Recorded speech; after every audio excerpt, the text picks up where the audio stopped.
Presidente, eu tenho dificuldade de ouvir algumas coisas aqui e não reagir. E depois que eu ouvi algumas falas, eu só me veio uma frase à cabeça que era atribuída a Winston Churchill. Parece que não é, mas faz todo sentido, uma frase dita lá atrás, né, que os fascistas do futuro chamarão a si mesmos de antifascistas. E uma outra frase que eu ouvi aqui também, que eu achei muito interessante, vai na linha do que eu vou indagar o senhor, doutor Zanin. As pessoas, eu não sei se é exatamente isso, né, mas foi o que eu anotei aqui, as pessoas apontam o cisco no olho do outro, mas não enxergam o tronco no seu próprio olho. E isso vai muito na linha do que foi dito aqui também, de reconciliação nacional, tentativa de reconciliação nacional. E eu vou ler aqui rapidamente, doutor Zanin, alguns trechos de uma matéria do portal Exame, de junho de 2017, com o seguinte título, né, por 4 votos a 3, TSE livra a chapa Dilma Temer de cassação. Acho que não era o senhor advogado na época do partido, né, mas não é o importante no que eu quero tratar aqui. Passando ali os trechos aqui. 2 anos e 7 meses depois da abertura de processo, chega ao fim o julgamento da ação que pedia a cassação da chapa formada por Dilma Rousseff e Michel Temer, por abuso de poder político e econômico nas eleições de 2014 no TSE. Por 4 votos a 3, a chapa foi absolvida pela Justiça Eleitoral. O voto de Minerva, veja bem, presidente da Colômbia, foi dado pelo presidente do TSE, ministro Gilmar Mendes, que desempatou o julgamento ao votar pela absolvição da chapa. Uma decisão crucial nesse processo foi a de deixar de lado informações das delações premiadas feitas por executivos da empreiteira Odebrecht e pelo casal de marqueteiros João Santana e Mônica Moura.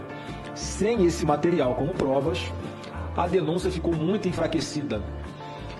Essa foi uma discussão que consumiu bastante tempo dos ministros e que foi determinante para o resultado. Os ministros que votaram a favor da condenação da chapa foram Herman Benjamin, Luiz Fux e Rosa Weber. Aqueles contrários à condenação foram Gilmar Mendes, Admar Gonzaga, Tarcísio Vieira, coincidentemente hoje advogado do Bolsonaro, e Napoleão Maia. Os dias de julgamento, iniciado na noite de terça-feira, foram marcados pela oposição entre o ministro relator Herman Benjamin e o ministro presidente do TSE, Gilmar Mendes. Os dois oscilavam na troca de elogios e alfinetadas. Uma das mais simbólicas discussões entre os dois aconteceu no primeiro dia. Mendes afirmou que o TSE caça mais mandatos efetivos do que se fazia na ditadura. Vou repetir as aspas aqui do ministro Gilmar Mendes. O TSE caça mais mandatos eletivos do que se fazia na ditadura. A argumentação dos dois ministros contrários ao uso das delações do Odebrecht, Gilmar entre eles, era de que a petição inicial não falava sobre Caixa 2. Usar isso no julgamento implicaria extrapolação da demanda da petição inicial. Salvo engano, é o princípio da preclusão consumativa. Ou seja, usar provas após o prazo legal dentro de um processo para condenar alguém. Com a decisão de não levar em conta as delações, portanto, a denúncia perdeu forças e a votação inocentou a chapa formada por Dilma Rousseff e Michel Temer. Michel Temer continua na presidência da República. E foi exatamente isso, doutor Zanin, que permitiu a indicação do senhor Alexandre de Moraes para o Supremo Tribunal Federal.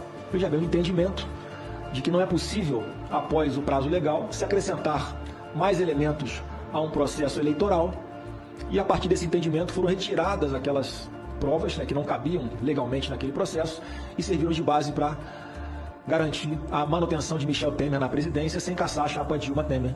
Resultado, Alexandre de Moraes indicado para o Supremo Tribunal Federal e aprovado por essa casa. E olha que ironia do destino do presidente Davi Alcolumbre. Hoje, o processo contra Bolsonaro no TSE inclui fatos posteriores às eleições. Logo, não estão na peça inicial, mas foram enxertadas no processo narrativas de supostos atos antidemocráticos que sucumbem ao fato de que em 1º de janeiro de 2023 o Brasil tinha outro presidente da República, porque Bolsonaro, como sempre, cumpriu a Constituição e seguiu sua vida, como ele sempre dizia, jogando dentro das 4 linhas da Constituição. E eu quero crer que o TSE, em especial o ministro Alexandre de Moraes, julgará uma ação movida pelo PDT com a mesma lisura que julgou a ação do PSDB em 2017, que manteve Temer no poder e, repito, graças a isso, hoje Alexandre de Moraes é ministro do Supremo Tribunal Federal.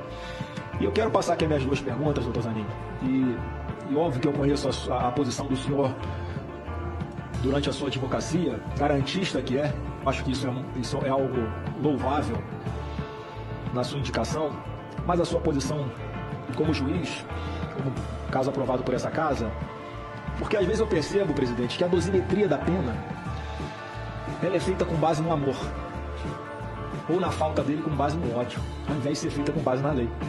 E a primeira pergunta é a seguinte: o senhor entende que processos instruídos sem o devido processo legal, contraditório ou com provas fora do prazo legal, são passíveis de nulidade?